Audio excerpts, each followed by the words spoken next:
Good morning, everybody. It's John Davis from Lachlan Highlands Farm.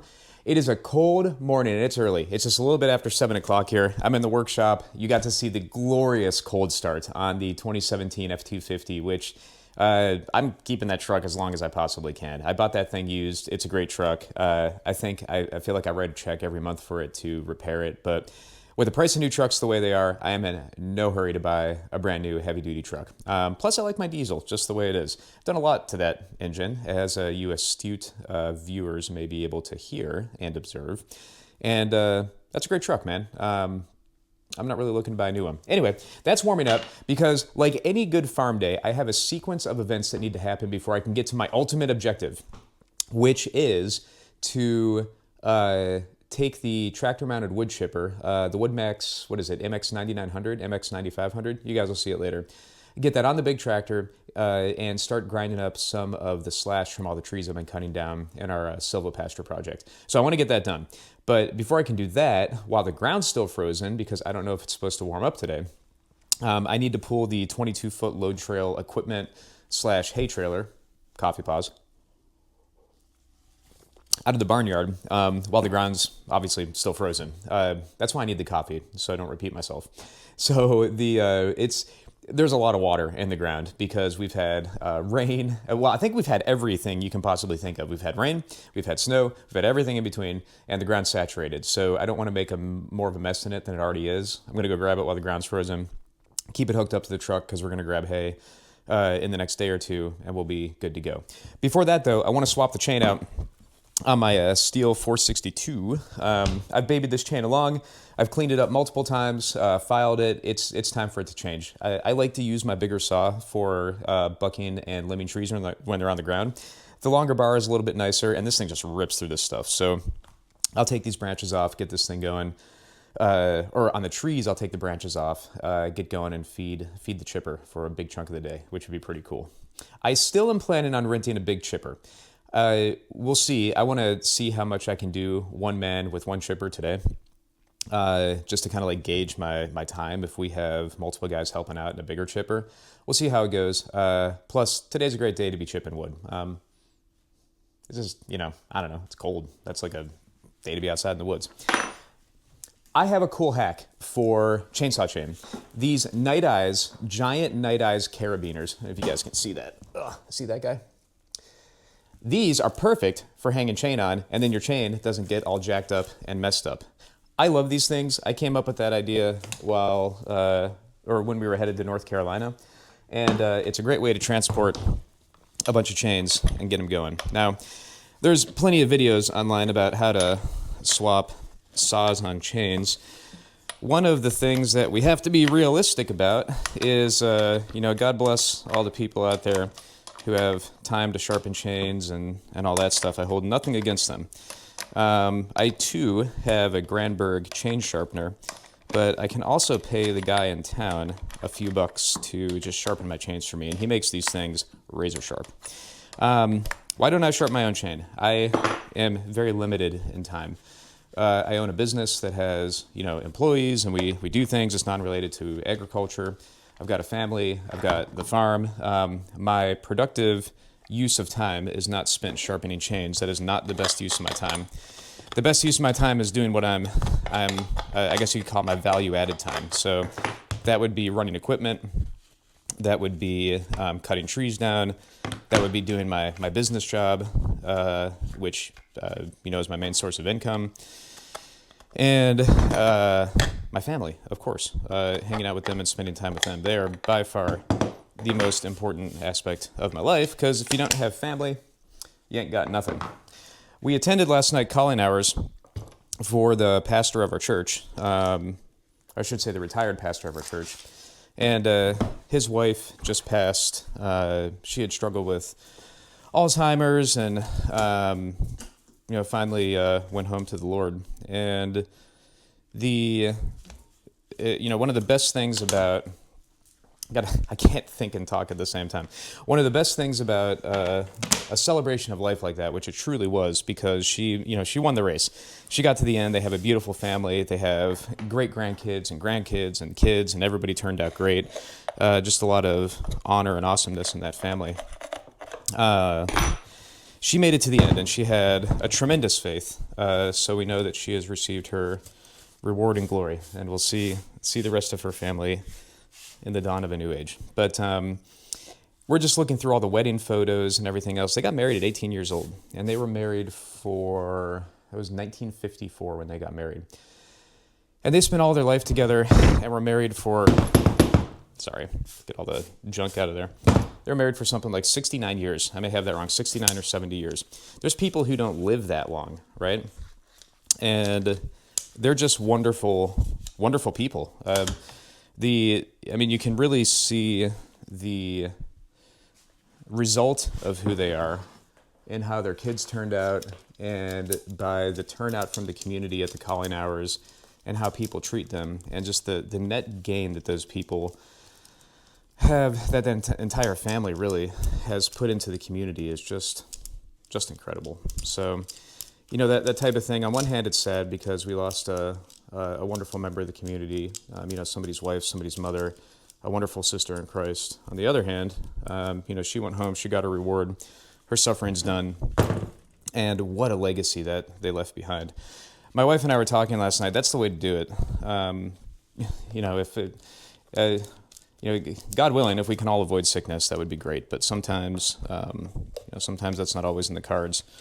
But the important part is, what do you leave behind, and what's your legacy? And we're only 40 years old, but legacies start for those two. They got married at 18. Legacies start when you're 18.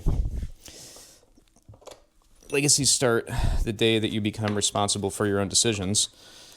And, for all the talk that there's a lot of people out there that they get really spooled up about, I want to make the world a better place by, helping people in far-flung lands. Not that there's anything wrong with that, but for one, sentiment is not actually helping. Action, doing things, is actually helping. And the biggest impact you can make on your community is by making yourself a good person, and by making your family the best possible version of you that they can be. That's what will really have an effect on a community and have actual tangible benefit for generations to come. So just something to think about. 69 years in marriage, my goodness. What a blessing, right? I don't want to say their name on camera because I don't know if they want to be public, but they're a good family in the area in which we live, and they'll be missed. So just good stuff. And this is not my normal scrunch. This is a scrunch. It's a chainsaw tool. The pointy end on it is not appropriate for this chainsaw, but we're almost done. We're getting there. I just like to reflect upon the things that really, really matter, and the people who do the things that really matter. It's pretty cool. All right. Now, it's a fine art not getting your chain too tight, but you do want to hold your bar up while you're tightening it, because that puts the right amount of tension on the chain. Now, those of you sawyers out there, do you tighten the front bolt on your chain cover first or the back bolt? I remember my neighbor telling me he learned something in a chainsaw class. I can't exactly remember what it is. There is an order to tightening those bolts. I always tighten the front one first while I'm holding up the chain. I just think that works out. But I could be doing it wrong. Also, I have learned not to grab these chains that I get sharpened in town and try to move them with my hand after I put the bar on, because I sliced my finger open like you wouldn't believe. So we'll just use Mr. Scrunch, make sure we're moving fine, which we are. Chain tension looks good. I call this job done. Let's go get this trailer hooked up. Order of operations number 2. While we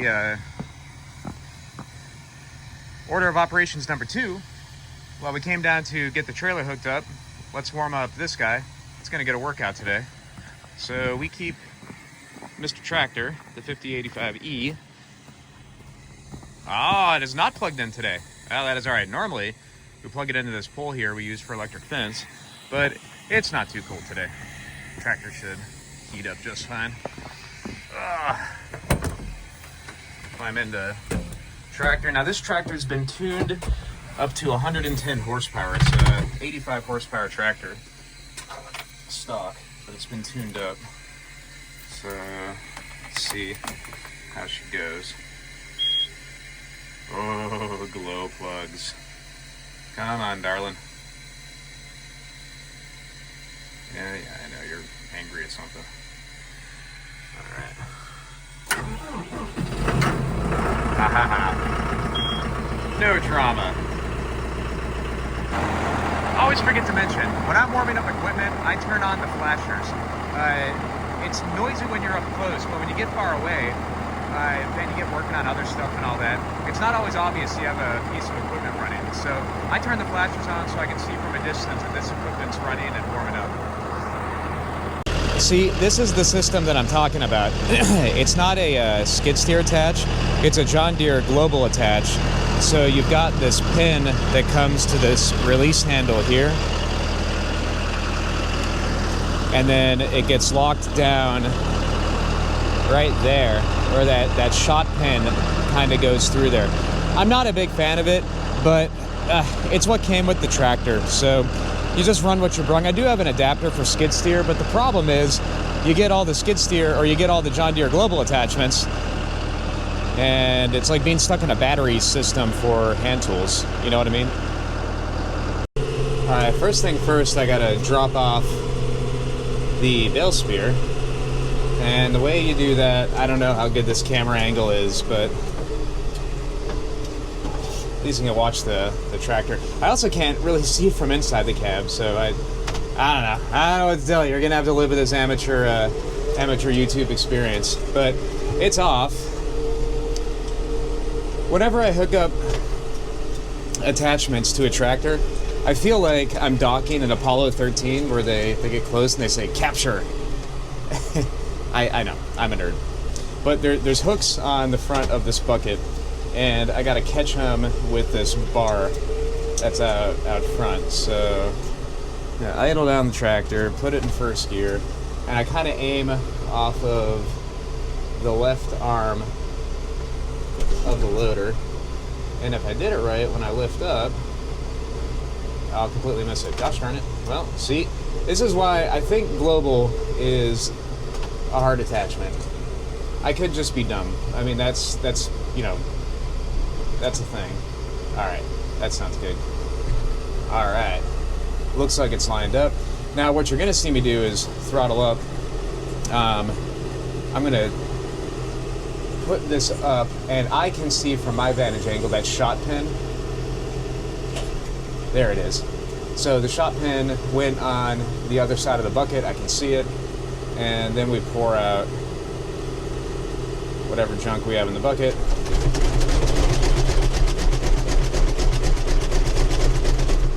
Try to make it as clean as possible. I'm going to be putting all my chainsaw stuff in there. Heaven forbid I get my chainsaw stuff all dirty.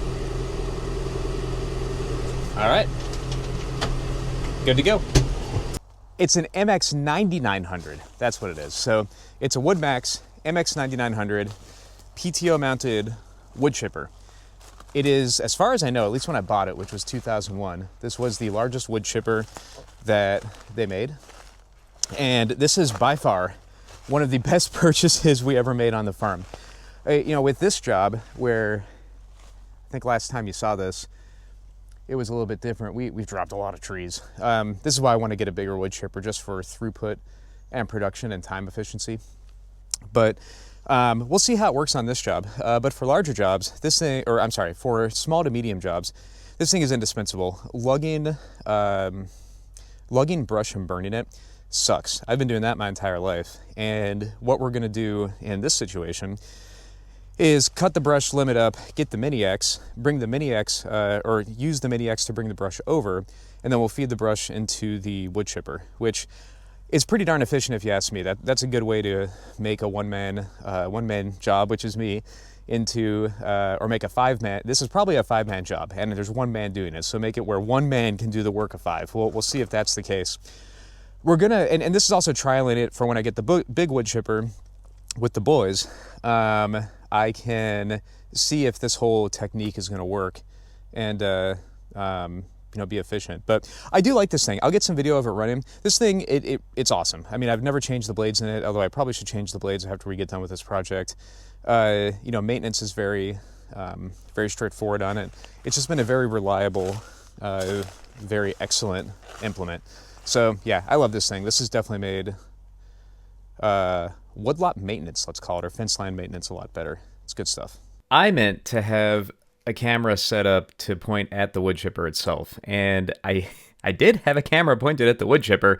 However, the battery died in the GoPro, and I thought it had just turned off, and like, you know, this is just, again, more amateur YouTube stuff, so I apologize. But I do like the MX9900. It is a tremendous wood chipper. We bought it back in 21, and at the time I thought the price was extremely reasonable for what it does, which I forget sometimes how helpful the equipment that we own is. Prior to having a wood chipper, I would have had to haul all of this and burn it. And man, oh man, I've spent my entire life dragging branches around. If you've ever dragged branches before, it's tiring. And no joke, this was 4 trees I got done today.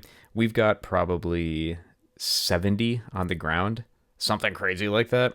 So to have equipment is pretty awesome. And I'm excited to have my friends here too, because that is going to make this all go better. I did organize some logs out. None of these are really saw logs for lumber. I have a buddy with a sawmill, so the ones that are, I've got some nice big black walnut logs I'm going to use.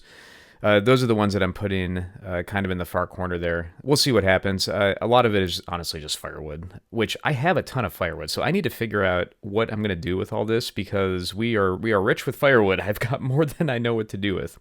There you can see the wood chipper going. It's pretty awesome. Just having the excavator to pick up all the brush and bring it over is pretty sweet. When we get a team of 3 guys doing this, I think we're going to be able to rip through stuff pretty quickly, which is awesome.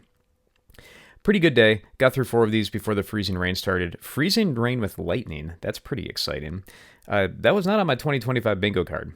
I do have an interesting story to tell you. Let me show you. Consider this a public service announcement to always wear your seatbelt. I know that sounds silly, and I don't want to be a safety Sally, but oh my gosh, I'll tell you, this is one of those things where I definitely said a prayer of Thanksgiving afterward. And I will be thinking about this for the next several weeks, if not months, and maybe years. I'll probably be telling my kids of this story as an example of what not to do. But this hill is steep. It's hard to tell from looking at it, but where those tracks are that I'm pointing to is definitely steep. And we used to sled on that when I was a kid, and my parents used to sled on it when they were kids, because it's steep. How many times do I have to say that? It's very steep. Let me also say that the ground is frozen solid, so there's not much traction, especially in this area, because I've been compressing it and tracking up and down it with the excavator, getting brush and logs and all that stuff out of there.